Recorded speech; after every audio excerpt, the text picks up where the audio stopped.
So what does giving a presentation as part of the recruitment process involve? Well, you might be asked to prepare a presentation in advance, which could be on a topic of your choice, or you could be asked to present your solution to a business problem related to the employer. Alternatively, you might be set an individual or group presentation on the day and given time to prepare.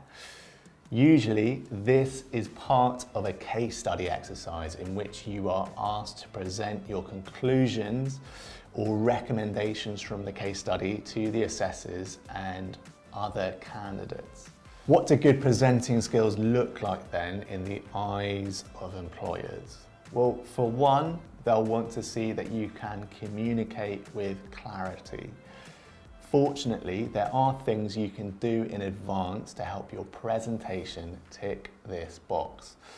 A big part of it is understanding your audience and how you can appeal to it through the tone, content, and style of your presentation. Just one example would be considering what your audience's knowledge level is like. You'll need to tread the tightrope of avoiding jargon that your listeners may not be familiar with, while not offending or patronizing them by oversimplifying things. Once you know your audience, you can plan the content and structure of your presentation. Employers will appreciate a well-structured presentation with a strong beginning, middle, and end. Ask yourself, what is the purpose of this presentation? What is your core point or argument? Having this clear in your mind will help you keep your presentation focused, which employers will be looking out for. Don't try to cram in too much detail. A few points well made is best. Separating the need to know from the nice to know is a really valued ability in the workplace. Plus, remember what it feels like to listen to a speaker. Too much information and you begin to switch off. Recruiters are no different. Then there are the visual aids. These will entirely depend on the context, topic, and length of your presentation, but if appropriate, you will probably use slides to accompany your speaking. Less is more here. A clear heading and a couple of bullet points, chart or diagram per slide is plenty. The ability to distill all of your messaging into bite-sized take-home points is another hallmark of a strong presentation. Critically, your assessors will want to see that you are comfortable presenting to a group of people and can build rapport with them.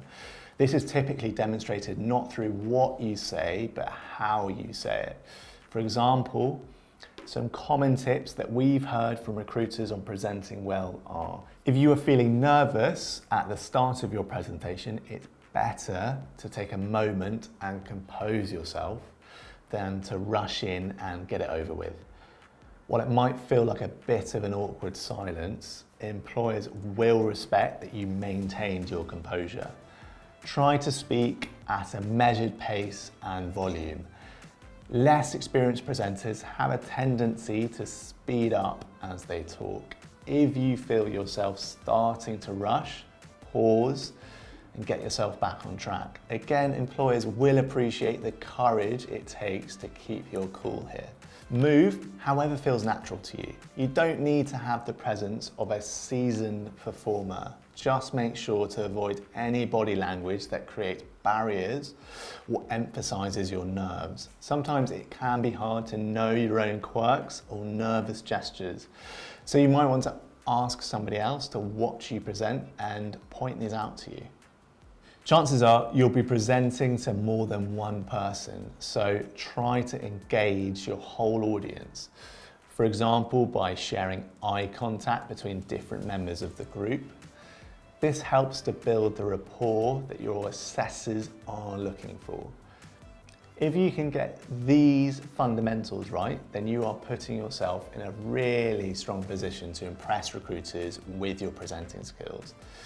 Move on to the next part of this course to access some further resources to help you develop this critical life and professional skill.